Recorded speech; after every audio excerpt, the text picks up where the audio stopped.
So all the rage over the past 2 years has been around inflation and the impact that that inflation has had on interest rates and asset prices, the stock market and real estate, the most obvious.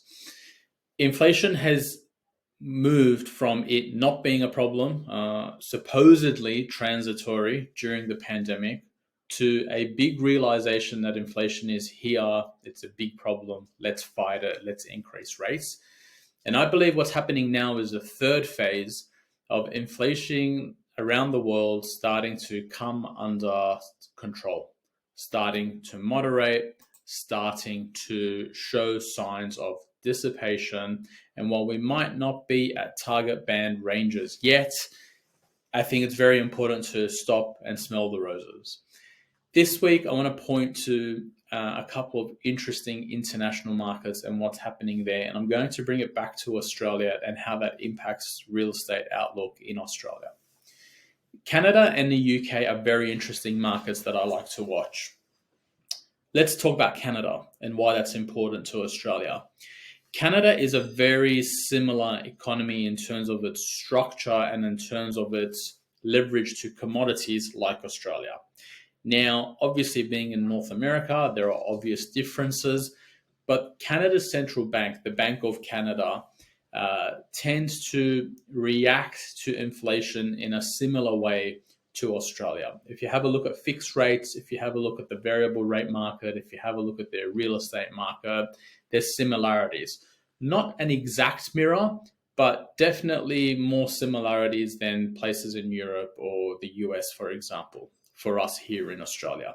So I like to look and see what's happening in Canada as somewhat of an indicator as to what might happen in Australia next. And Canada's central bank kind of paused interest rates at the beginning of the year, similar to the RBA. They kind of took their foot off the pedal after raising around February, March-ish, and then they went again, and then they've stopped again. Again, very similar to the RBA, where they hiked, they took a little bit of a pause around April, then they went again, then they've stopped. If we have a look at inflation in Canada, inflation numbers came out this week. And the particular inflation number that I like to look at is core inflation, and particularly the monthly change. I don't really care about the annual change because a lot of the information in the annual number is a historic number. The monthly number tells me what's happening now, right? What's live in the market. And if we have a look at the Canadian numbers, I like to look at, again, the core. If you have a look at the core inflation number for September, it actually increased by 0.1%. Market expectations were at 0.3%. Now, if you annualize that, you start to get very close to the target band range. August was high, 0.5, so it was above expectations, but September actually came in. And to me, it tends to suggest that a lot of the goods inflation in the Canadian economy has started to come out, and that's going to happen in Australia too. That probably is happening. We've seen it happen, but it's a sign. It's a confirmation of another economy that's very similar, that is exposed to resources, that is exposed to China, that is on the doorstep of the US, seeing an impact from higher interest rates on goods inflation. It's not just Canada. I also want to go to the UK. The reason why I want to touch on the UK is not because of its similarities on Australia, but because of the inflation problem that has been persisting there. Inflation has really, really blown out in the UK. And they're probably the most at risk. They're probably the most at trouble. And so this week when the actual inflation numbers, again, I look at core. So when that core inflation number came out month on month, it printed at 0.1%.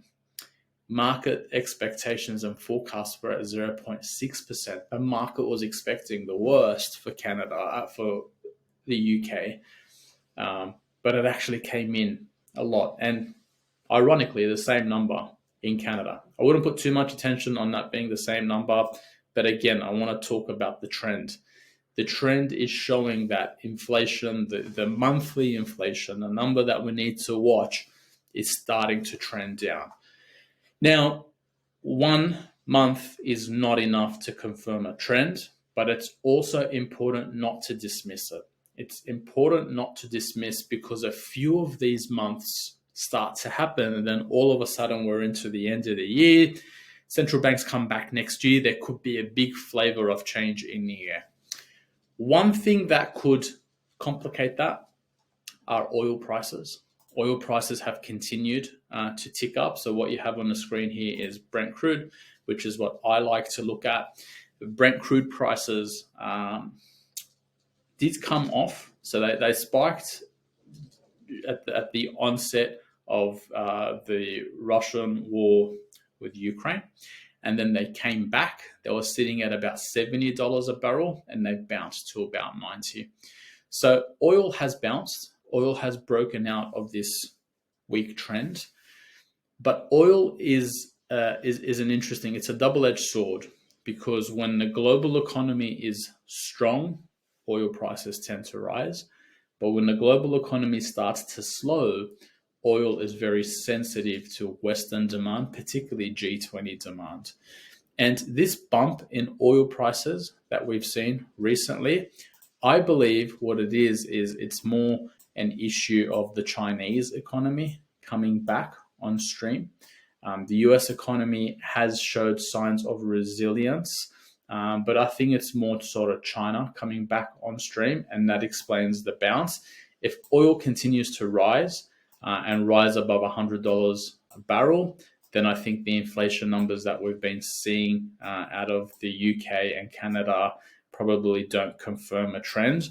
But if oil kind of sits here, anywhere between 80 to 100 a barrel, then I think we could continue to see more downward inflationary pressure, particularly on goods coming out of Canada, United Kingdom, and that all flows through into Australia.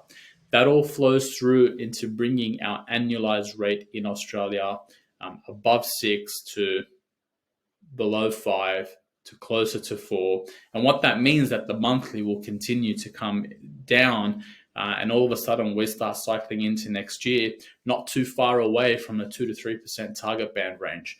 I actually think Australia's inflation rate could come down. What that does is it gives the RBA room, and I wouldn't be surprised if at the beginning or mid next year, the RBA is looking and seeing sluggish growth.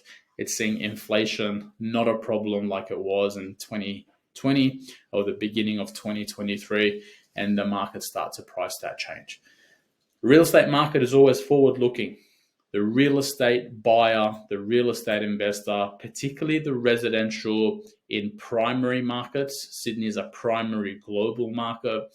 It's showing signs that investors are looking through the interest rate cycle.